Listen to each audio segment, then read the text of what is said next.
Okay guys, this is part one of your kind of intro to drawing lesson. So remember that we are doing the project where we have the two hands and we have positive space and negative space for our patterning. So that's what we are going to work on. Okay, so the first thing we need to do is we need to fold our paper in half. So you're going to take your edges, meet them up nicely, and then carefully put a crease into your paper. And then go ahead and open it back up. It's your choice whether you want it to be this way or you want to flip it over and work so that the crease is downward. I think you guys can see it better on the camera this way, so I'm going to work downward. Then we are going to go ahead and trace our hands. Where you put your hands is up to you. If you are kind of ambidextrous, you could do a cool pattern where your hands are symmetrical like this and have them touch. You could do it so that there's one this way and one this way. Or you can use one hand twice like I'm about to do because I am not very ambidextrous when it comes to tracing and drawing. So I'm going to take my pencil. I'm going to make sure that I hold it straight up and down. Okay, straight up and down, and then I am pressing kind of hard, but you are not going to. I am pressing kind of hard so that you can see it on the document camera.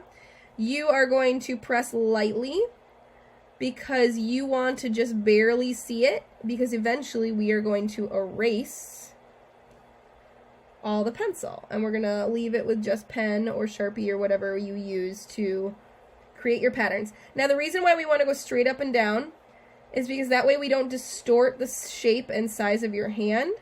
If you angle your pencil inward or outward, you're gonna end up with kind of goofy shaped fingers. Now notice that I stopped right here.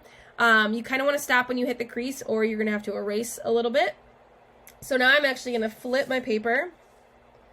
And I'm gonna do one, I think one straight on this way. So think about how you want to arrange your fingers before you get started. And then again, straight up and down. You're using light pressure so that you can just barely see it. If you make any sort of like mistake or flub with your pencil, you could always go back and erase it after. I'm pressing pretty hard with my hand that's on the paper to ensure that it stays put.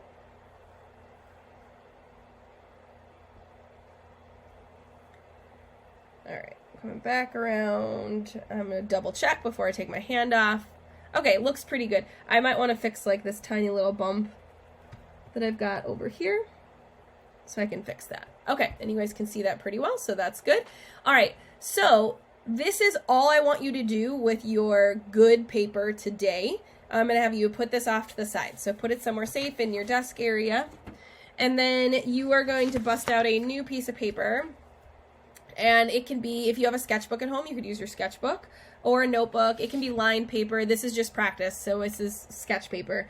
So the next thing we want to do is practice our pattern that we're going to use. Now, patterns these days that are a little fancier are referred to as Zentangles. So I'm going to go and show you Zentangles. So in Google, I do suggest you put in Zentangle patterns how to.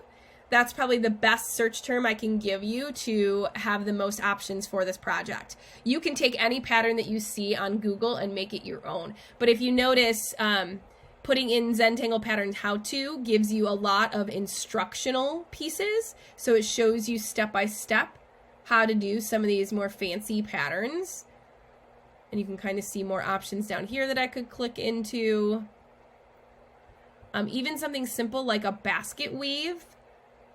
They show you, okay, so you make the zigzags and you draw them all the way up, and then you add these little half lines, and then you add the half lines that way, so it looks like that kind of mosaic tile.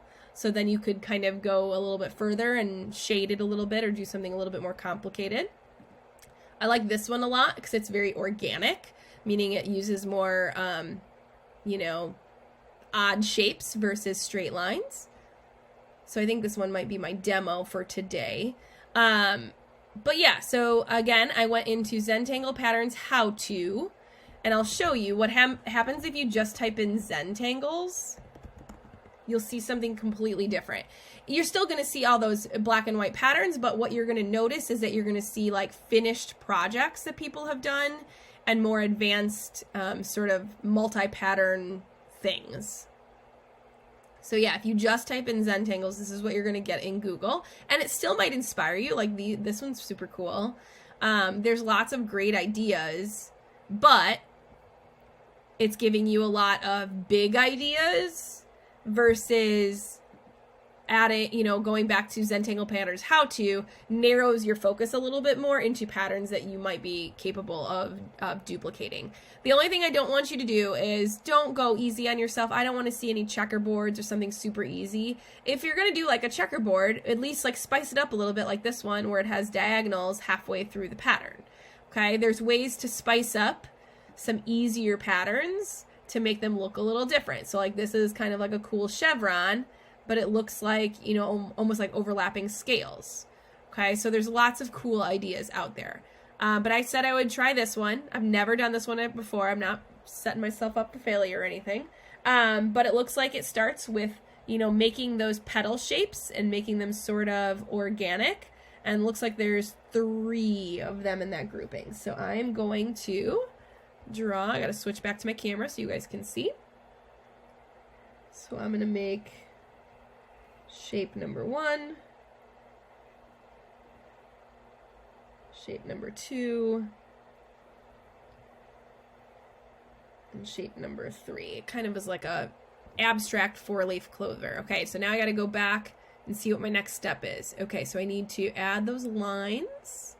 Okay, it's kind of like, it reminds me of like monarch butterfly stripes. Okay, so it looks like, oh, I need to go back one more time. Just like you guys, my attention span sometimes is a little low. Okay, so they're kind of curved lines and they go all the same way. So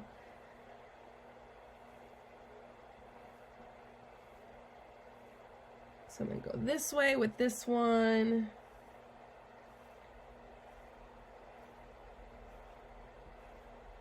Extend this way.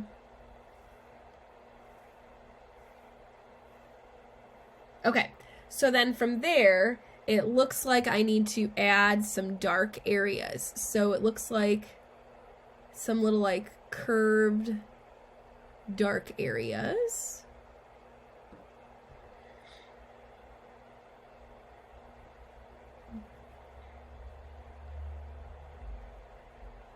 So it's almost like they made little like half circles.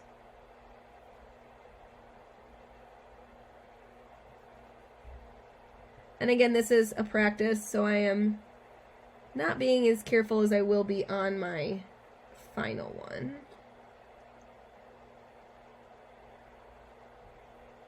I'm going to draw it in first.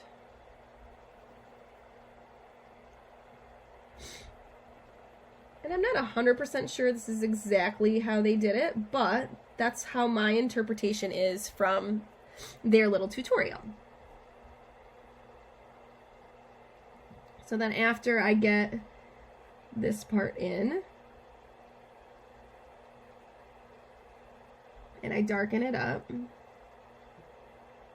it looks like I just keep going by adding more layers around it. So yeah, so I'm going to make another kind of abstract shape here, maybe. One over here. And I could keep going. And it looks like you just are supposed to keep kind of developing the pattern as if it were to be, you know, a new petal every time.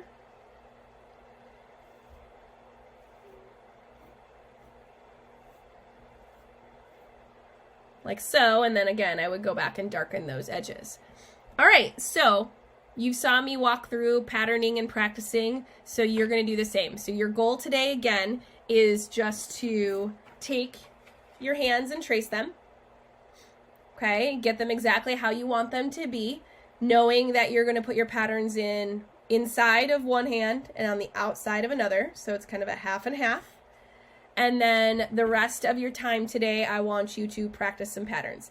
I'm not sure I really love this one and this is what I'm going to go with, but how do you know unless you try it, right? So your whole goal is to test out some patterns and kind of practice them out. Here's another one that I was kind of practicing and playing with earlier. I even got a Sharpie out to try to like see what it would look like a little darker.